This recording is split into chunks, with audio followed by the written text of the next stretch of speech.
Hi, I'm Wendy Lakusta. And I'm Sharon Sutherland. And we've both been mediators in the province of British Columbia for, 16, 17 years? Not that long, yeah. Yeah. And we're very happy to announce that we're going to be doing a series of videos for Conflict Resolution Week. And in these videos, what we're going to be doing is we're going to be showing just a very short slice of how mediation works in various different dispute areas. Yeah, we're starting with the assumption that a lot of people already know something about mediation these days. When you say mediation, people have an idea in their head, but it usually comes from two different places.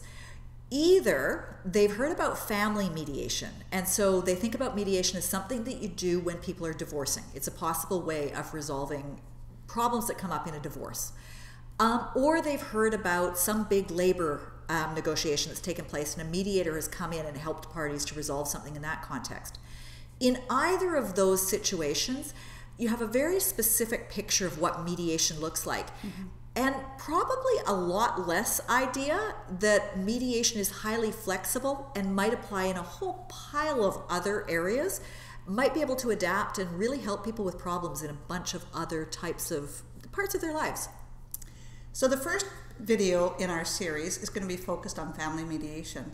And rather than talking about what family mediation is, because a lot of people are quite familiar with it, we're going to focus on how that process can be customized to help specific families and specific situations. And for that video, we're going to be welcoming our guest, Yuki Matsuno.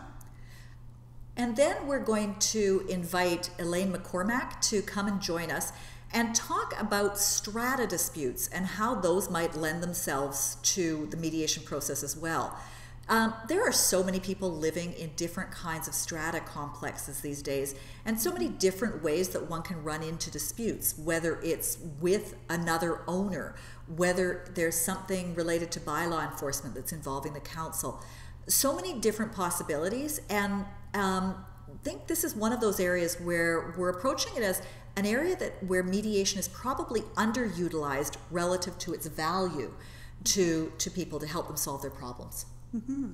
And then the following video, we're going to welcome Catherine Brink to talk about collaborative practice. And collaborative practice can be used in a variety of different ways. We're going to be asking Catherine questions about where that practice can be utilized, what it looks like, what folks can expect from it, and and how it may even involve mediation as part of that process. Right.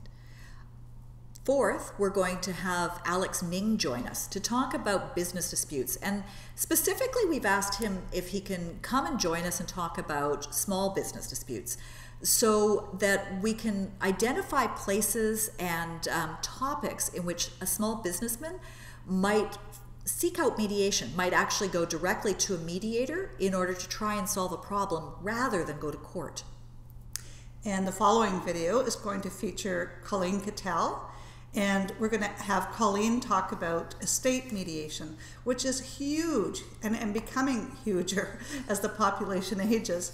Yeah. And Colleen is an expert in that area, and she'll be able to answer a lot of great questions. Yeah, and our final video for the week, we've asked Kira Hudson to come and talk about workplace disputes and how mediation is starting to find its way into so many different workplaces. She's going to talk, we hope, about not just workplace disputes, but about the idea of conflict management coaching in workplaces. Because increasingly, what is happening in workplaces is that people are identifying problems and trying to find tools to support employees to manage their relationships better within the workplace. That's great. So that'll be our series, and we're really excited about it, and we hope you find it interesting. And we'd like to say thanks to a number of people that have been involved in Conflict Resolution Week and also in our work with these videos. Yeah. Do you want to talk about CORE a little bit? Sure.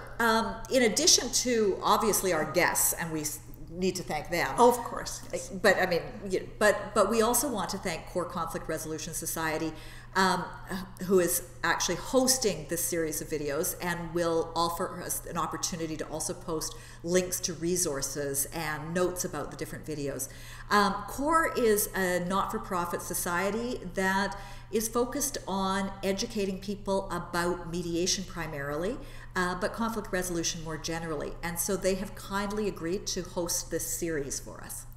And we'd also like to thank Mediate BC, who's also going to be hosting the series and posting our calendar of videos and other events that are happening during Conflict Resolution Week. And they were very central to bringing in the celebration of Conflict Resolution Week and have been taking a lead role in that. So we'd like to thank them for that. Yeah.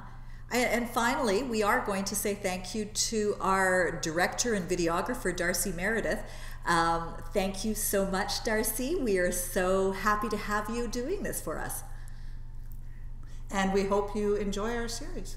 Thanks.